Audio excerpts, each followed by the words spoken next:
है वो एक्सेप्ट किया जाए, मेरी गुजारिश है।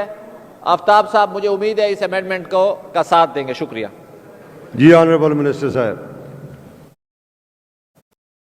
जोश में हम खैर विड्रा 2017 जो है वो बड़ा क्लियर है उसका।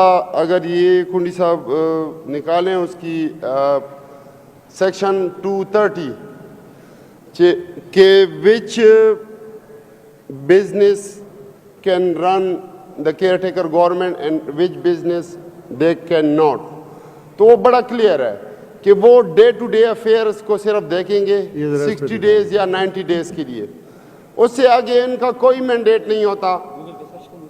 हायरिंग फायरिंग का मैंडेट जो है वो सिर्फ और सिर्फ इलेक्टेड गवर्नमेंट का ही होता है। और इस बिल में जो है जनाब स्पीकर वो हमने ऑलरेडी एग्जेम्प्टेड क्लॉज दी हुई है कि वो हालांकि वो भी अलाउ नहीं थी, लेकिन हमने जो पब्लिक सर्विस कमीशन के थ्रू हुई है उसको कवर दी हुई है। वो ऑर्डर्स जो जिसके टेस्ट इंटरव्यू जो हैं वो केयर टेकर के टेन्योर से पहले कंप्लीट हो चुके थे, लेकिन सिर्फ नोटिफिकेशन उनकी बाद में हुए हैं, वो हमने एग्जाम किए हुए हैं। वो ऑर्डर्स जो कि कोर्ट्स की जजमेंट के नतीजे में हुई हैं उसको एग्जामेशन दी हुई है।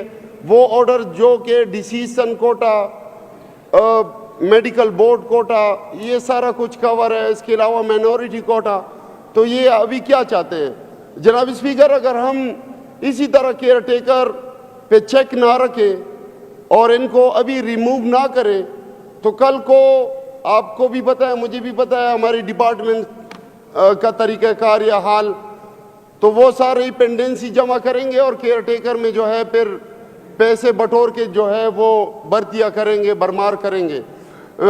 जनाब स्पीकर, आप मैं ये बात भी रिकॉर्ड पे लाना चाहता हूँ कि चूँकि जब रिजीम चेंज हुई, हुकूमतें गिराई गई, हमारी सूबाई हुकूमत भी चली गई, वफाकी हुकूमत भी, तो PDM की हुकूमत आई।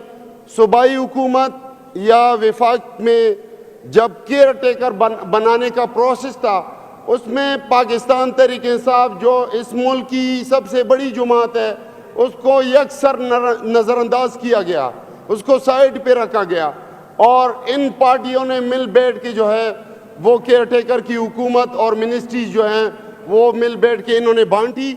और ये भर्तियाँ जो है इन्हीं जो सो कॉल्ड अपने आप को सियासी लोग या जमहूरियत के चैंपियन, किसी औरों की आवाज़ गूंज रही है, खुदारा अपनी कानों का सर मेहरबानी करके बिल्डोज ना करें। ये तारीख का हिस्सा है और हम चाहते हैं आपका नाम तारीख में सुनहरे हरूफ से लिखा जाए, ना कि किसी दागदार और काले सियाह दाग से लिखा जाए। हमारी ये ख्वाहिश है।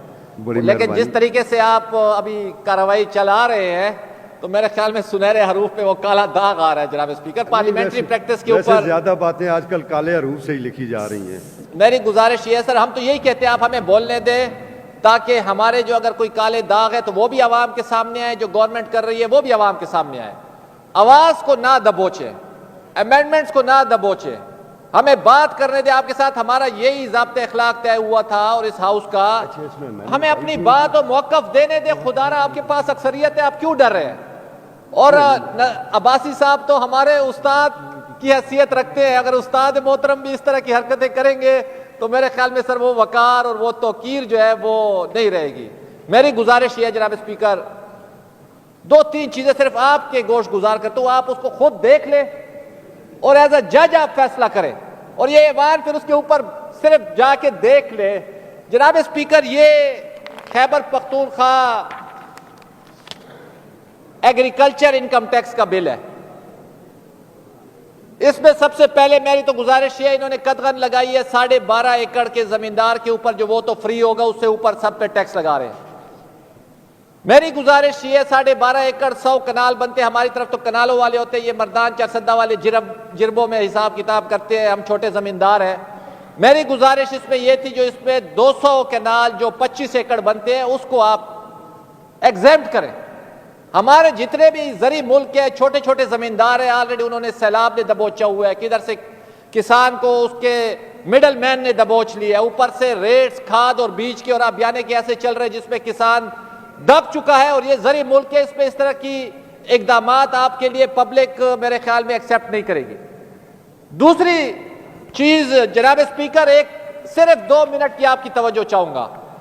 आपकी मैथमेटिक्स भी बड़ी मजबूत है, अब्बासी साहब की भी बड़ी मजबूत है, मेरे बाकी भी ऐवान में कोलीग्स बैठे हुए सिर्फ ये हिसाब कर लें।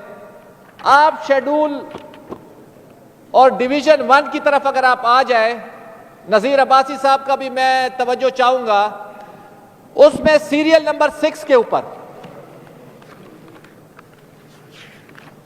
सीरियल नंबर 6 के ऊपर एक टैक्स लगा हुआ है और उसके बाद एक सुपर टैक्स है। आप कंपैरिजन कर लें, ये सीरियल नंबर 6 के ऊपर जो टैक्स इन्होंने लगाया है जनाब स्पीकर, ये कहते हैं जो 56 लाख से लेकर 15 करोड़ तक अगर किसी की इनकम होगी तो उसके ऊपर 16,10,000 जमा 45% उस 56 लाख से इजाफी कीमत की। मेरे ख्याल में मैं दुरुस्त फरमा रहा हूं। अगर ये 15 करोड़ हो जनाब स्पीकर, तो ये टैक्स बनते हैं 6 करोड़ 66 लाख। 15 करोड़ आमदनी वाले जमींदार के ऊपर, काश्तकार के ऊपर टैक्स लगेगा 6 करोड़ 66 लाख इस कैलकुलेशन के मुताबिक। अब आप आ जाए उस माफिया की तरफ जिसको आप सपोर्ट करना चाहते हैं, जिसकी ब्लैक मनी को आप वाइट करना चाहते हैं, सुपर टैक्स की तरफ आ जाए, डिवीजन 3 की तरफ। डिवीजन 3 में वो कहते हैं 15 करोड़ से 20 करोड़ जिसकी आमदनी होगी उसको 1% देना पड़ेगा, जो कि 15 लाख या 20 लाख रुपए बनते हैं। मुझे बताया स्पीकर साहब, हमारे देहात में कहते थे लपड़ सिंह एक बादशाह होता था, तो उसका जो इंसाफ होता था वो